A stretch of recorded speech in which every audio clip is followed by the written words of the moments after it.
도쿄와 교토를 잇는 동서의 교차로 중부 일본.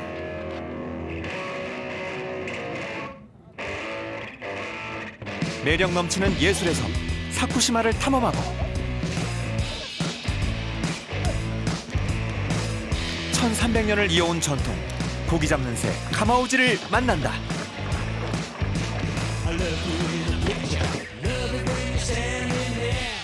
요시다강에서 일본 제일의 은어잡이를 체험하고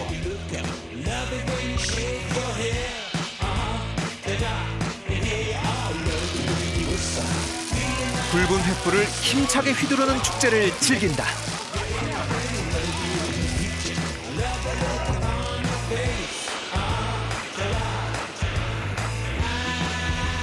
야생 원숭이 무리와 둘도 없는 교감을 나누고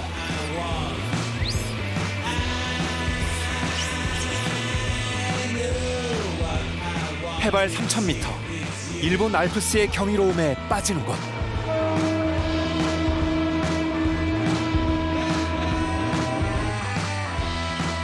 열도의 심장, 중부 일본으로 떠나보자.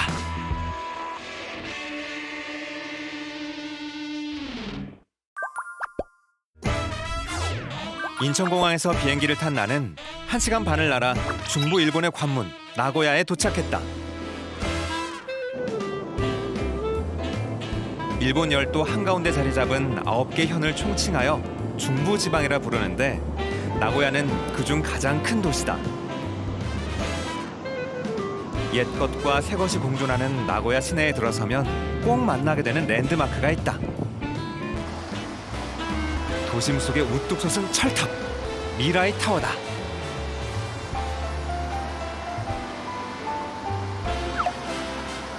(90m) 높이의 전망대에 올라가 봤다.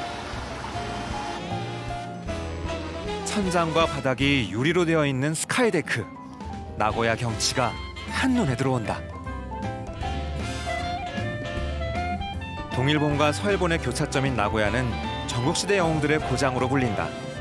우리에게 잘 알려진 오다 노부나가, 도요토미 히데요시, 도쿠가와 이에야스 등 일본 역사를 바꾼 3명의 무장들이 나고야와 그 주변에서 태어났기 때문이다. 그 흔적을 찾아 나고야 성으로 향했다.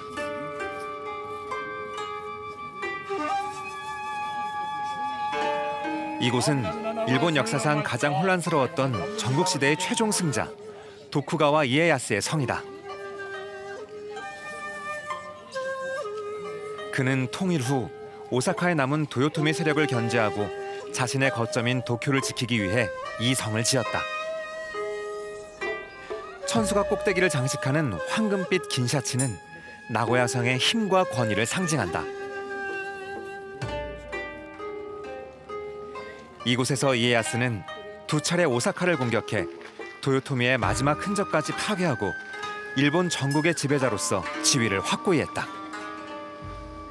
나고야 성은 그 후 260년간 도쿠가와 가문의 성으로 번영을 노려왔는데 접시꽃 모양의 가문 문장이 그 사실을 말해준다. 도쿠가와 이에야스의 일대기가 드라마로 만들어져 인기몰이 중인 올해 이곳을 찾는 방문객의 숫자도 덩달아 늘었단다. 私は徳川の人であるというぐらい好きです。徳川家の家紋です。これは。はい。お客さんもたくさん増えてます。ここも中心に岡崎とか浜松城とかみんな行かれますね。ここは最後に出てくると思います。名古屋城はね。どうする家康のテレビでもね、最後のお城として出てきます。 나고야에서 서쪽으로 50km 떨어진 세키가하라. 이 작은 마을에도 도쿠가와 이에야스의 흔적이 남아있다.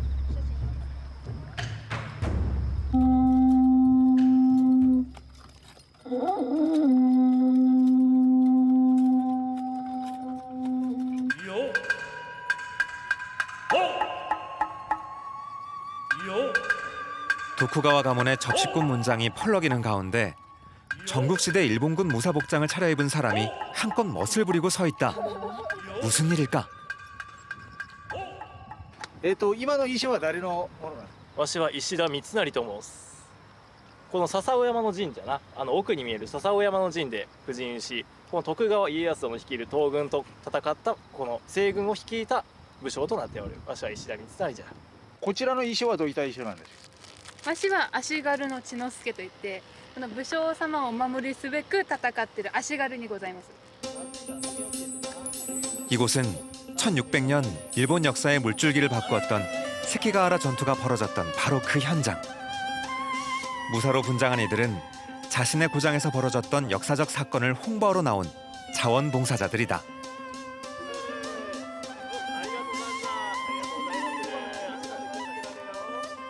ここにはな、日の本を分かつ最後の大きな戦となっておったんじゃが、戦国最後の大戦と言われておる。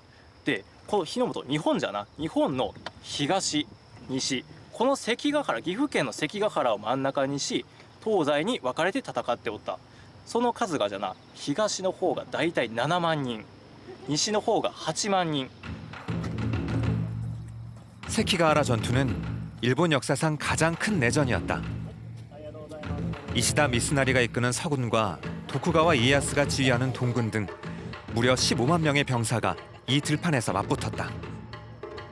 6시간 만에 전투는 동군의 압승으로 막을 내리고 전국시대의 마침표를 찍었다. 마을은 역사적 대사건을 잊지 않기 위해 당시 진지를 재현해놨다. 동쪽 언덕에는 전투의 승자 도쿠가와 이에야스의 최초 진지도 마련돼 있다. 400년 전 역사의 주역을 기억하고 기념하려는 이곳 사람들의 마음이 느껴진다.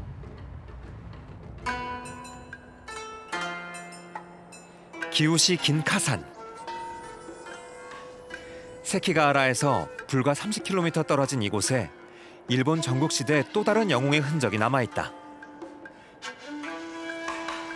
300m가 넘는 산 정상에 아찔하게 지어올린 기후성.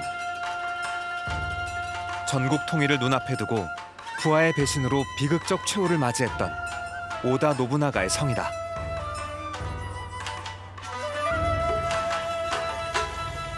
기후성은 전형적인 산성이다. 정상에서 적들의 움직임을 파악하기에 좋고 산에 오르는 적을 급습하기에도 적격이다. 나고야에서 태어난 오다 노부나가는 1567년 이 성을 차지한 후 기후성으로 이름을 바꾸고 일본 통일의 꿈을 키웠다. 천수각에 오르자 450년 전 오다 노부나가가 내려다보았던 중부 일본의 시원한 풍광이 한눈에 들어온다. 기우시를 관통해 흐르는 나가라강. 매일 밤 이곳은 1300년을 이어온 사냥터로 변신한다.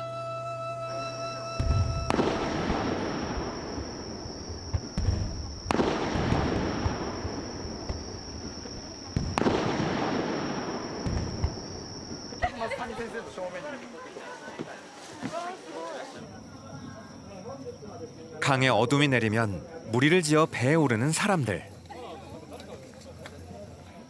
기우시의 오랜 전통, 가마오지를 이용한 고기잡이를 구경하기 위해서다. 要はが鮎を取る、漁魚を取るのがもう目的なんで、はい。そのも茨城県海を使ってでこちらで飼いならしてで2年ぐらい飼いならして使ってやるんですけども、要は漁ですね、魚を取る。はい。 새까만 어둠 속 강물을 헤치며 다가오는 배들.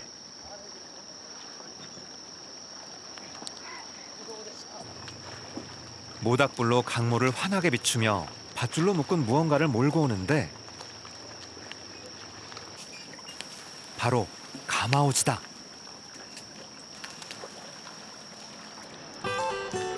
최고의 잠수 사냥꾼 가마오지는 물속으로 들어가 재빨리 물고기를 낚아채 올라온다.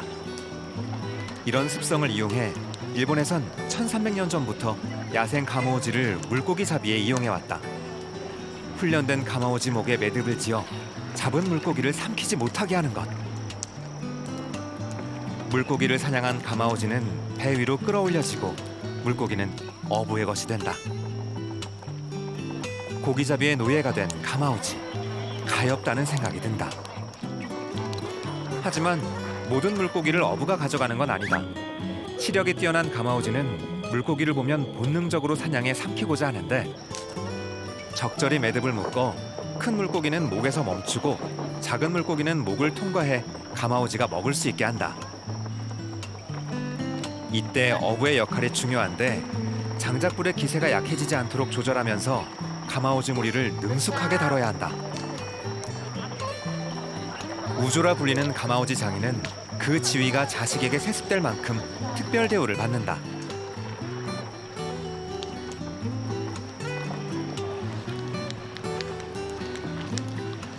여섯 명의 가마우지 장인들이 일렬로 한꺼번에 가마우지를 몰고 가면서 고기잡이는 절정에 이른다.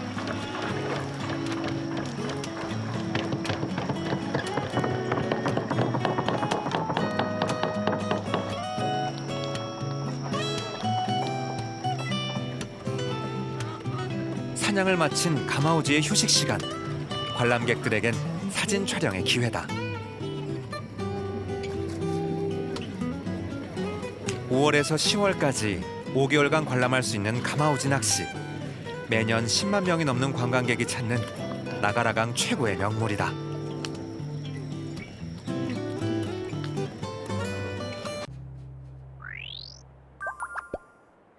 이번에는 바다를 떠나 나가노현으로 향했다.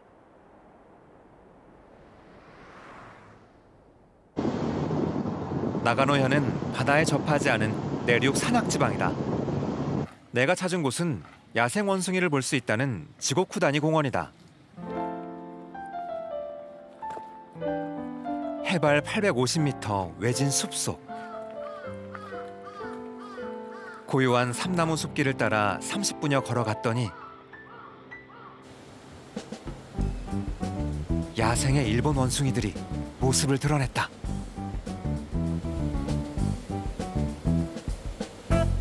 말 그대로 사람 반 원숭이 반. 원숭이 무리를 이렇게 가까이서 보기는 처음이다.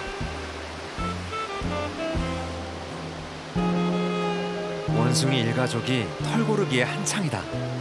평화로워 보인다.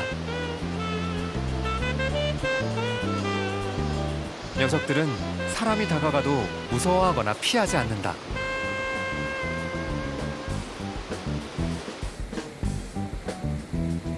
방문객과 함께하는 모습이 너무나 천연덕스럽고 사람을 신경 쓰지 않는 행동이 신기하기까지 하다.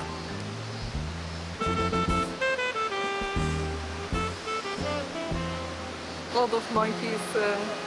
It's nice to see for us. We don't see much monkeys in the nature, like how they behave. So yeah, quite enjoying it. 원숭이들은 사진 촬영에도 거부감이 없다. 카메라 바로 앞에서 털 고르기를 하며 저마다 관람객의 사진 모델이 되어주기에 바쁘다.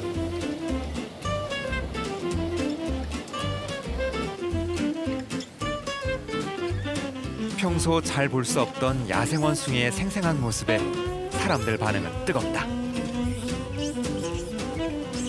こんなに近くでお猿さんとね遊べる戯れれるんだったらすごい良かったというか可愛らしいなって思いました。 이 공원에는 울타리가 없다.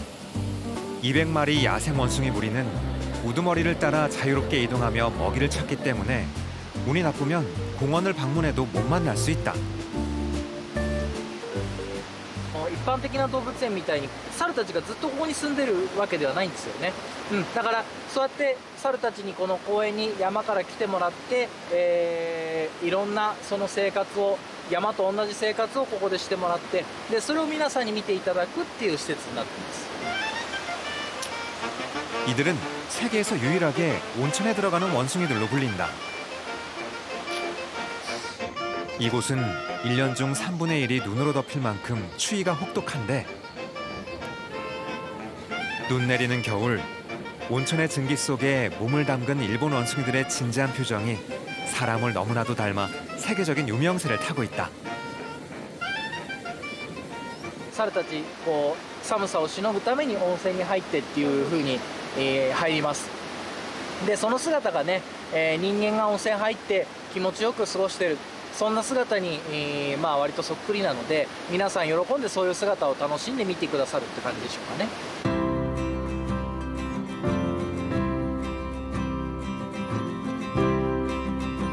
나가노현의 9월은 수확의 계절이다.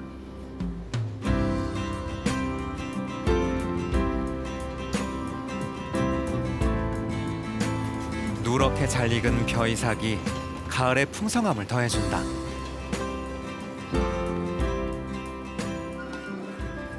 이야마시 나라자와 200가구의 작은 마을을 찾았다. 벼수확을 앞둔 마을이 축제 준비로 분주하다.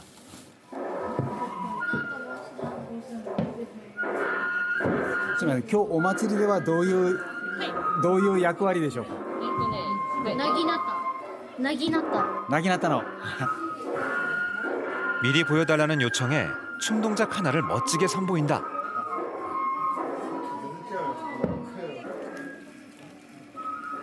축제에 먹을거리가 빠질 수 없는 법.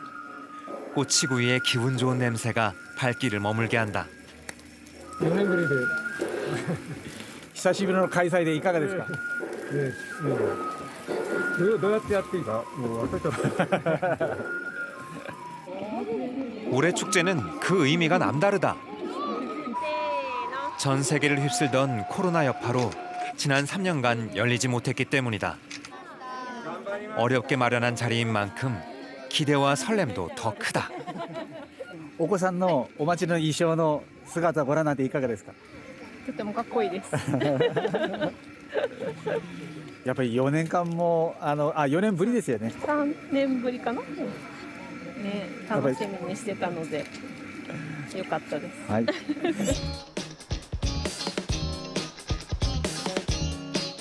마을에 어둠이 내리자 회관 앞 공터가 사람들로 가득해졌다. 4년 만에 열리는 축제 소식에 주변 마을 사람들도 모여들었다.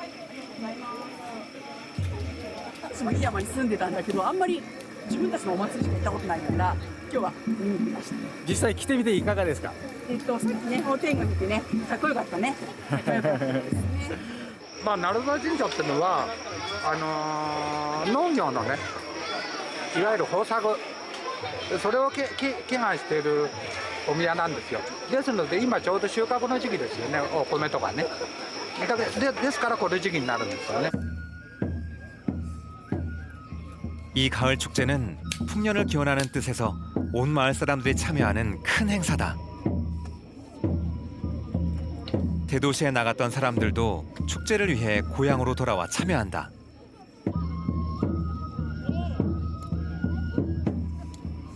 소년들의 모습이 흥을 돋운 후 피리와 북소리에 맞춰 길게 줄지어선 사람들이 마을의 신사로 향한다.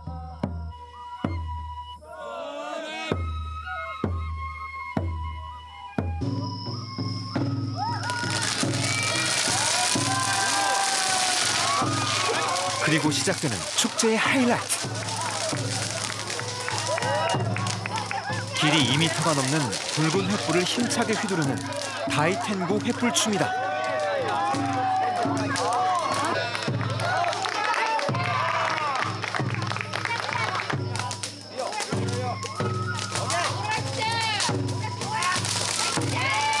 횃불이 한 번 돌 때마다 내뿜어지는 뜨거운 열기가 대단하다.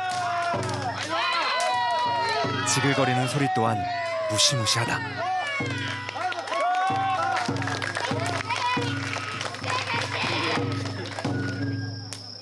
텐구는 일본 전설 속 요괴로 긴 코와 붉은 얼굴을 하고 있다.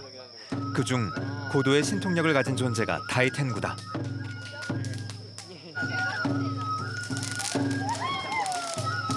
이 다이텐구 횃불춤은 재앙을 물리치고 밝은 길로 안내하는 의미를 담고 있다. 그래서 이때 날아오는 불꽃을 맞으면 행운이 따른다고 한다.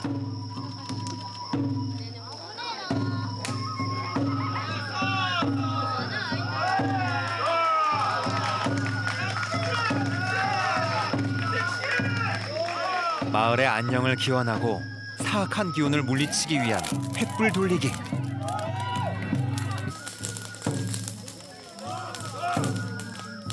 신사의 축제는 밤늦도록 계속된다.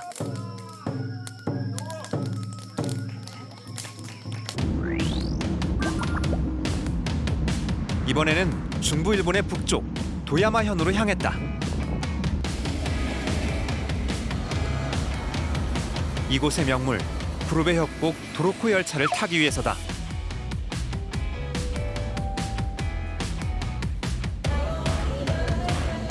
도로코 열차는 원래 구로베 댐 건설을 위해 시멘트와 목재를 실어 나르던 화물 열차였다가 나중에 관광 열차로 변신했다.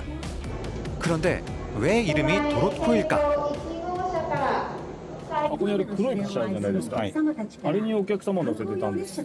あれがトラックで、ここにカタカナで「ド」って書いてあるんですけど、であれがトラックがなまってトラックトラックトロッコトロッコトロッコ、黒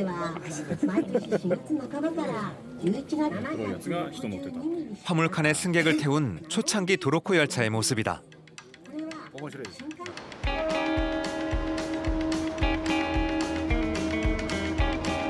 스릴 있는 오픈 열차를 타고 1시간 20분 대자연의 품속으로 여행을 떠나면 크고 작은 계곡이 만든 시원한 절경과 바람이 가슴을 뻥 뚫리게 한다.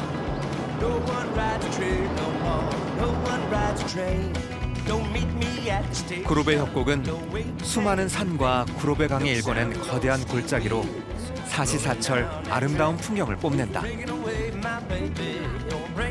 싱그러운 봄의 향기, 에메랄드빛 여름 계곡도 좋지만 구로베 협곡이 가장 아름다울 때는 가을 단풍이 물들 때라고 한다. 겨울엔 폭설로 열차 운행이 중단된다. 깊숙이 들어갈수록 웅장한 산과 아찔한 협곡이 일품이다.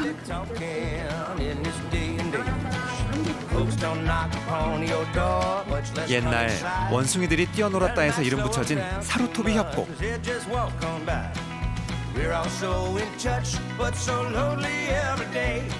그리고 34m 높이의 주홍빛 오쿠칸의 다리는 꼭 들러야 할 명소다.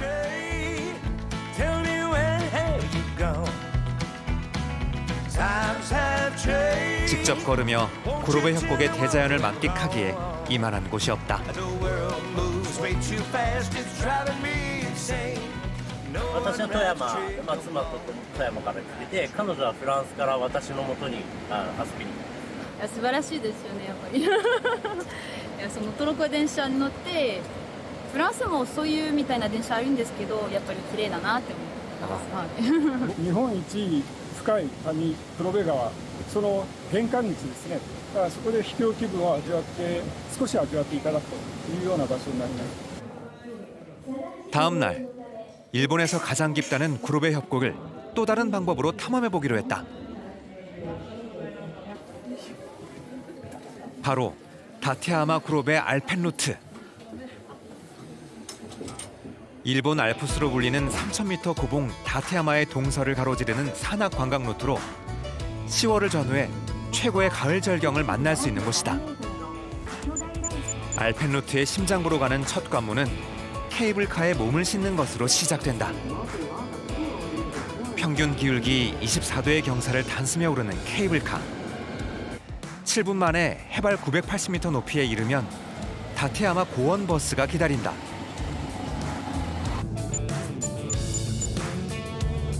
버스에 몸을 싣고 달리면 고도가 높아지면서 대자연의 변화를 차창 밖으로 느낄 수 있다.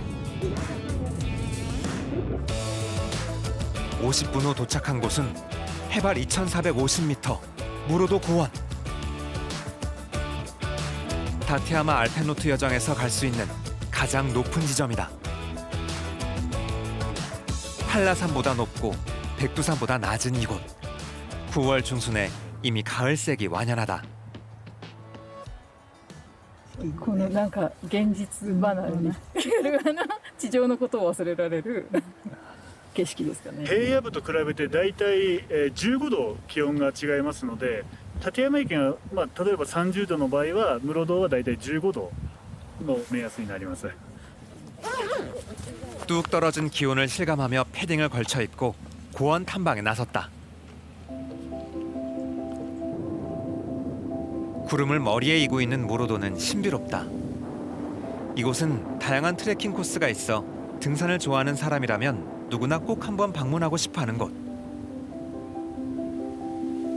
그러나 고지대의 날씨는 변화무쌍하다. 안개인지 구름인지 분간이 어려운 가운데 바람이 불더니 급기야 비가 내리기 시작했다. 대자연을 온몸으로 느끼는 알펜 루트.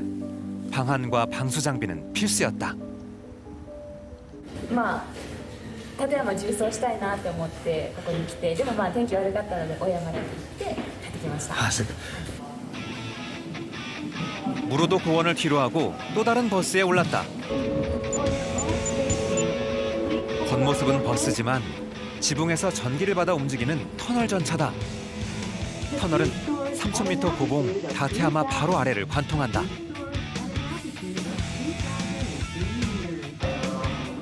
(10분여를) 달려 터널을 빠져나오면 다테야마의 동쪽 반대편 다이칸보 전망대다. 전망대에 들어서니 언제 흐렸냐는 듯 맑게 갠 하늘 아래 웅장한 봉우리들이 모습을 드러낸다. 숨이 멎을 듯한 풍경이다.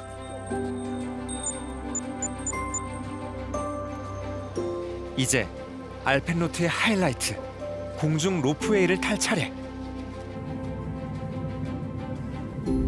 로프웨이는 주위의 경치가 너무나 아름다워 움직이는 전망대로 불린다. 멀리 구로베 호수 등 360도로 펼쳐지는 알펜루트의 절경을 만끽할 수 있다. この景色見てご覧になってどうですか？ダイナミックですごくもう雄大な自然の景色で癒されます。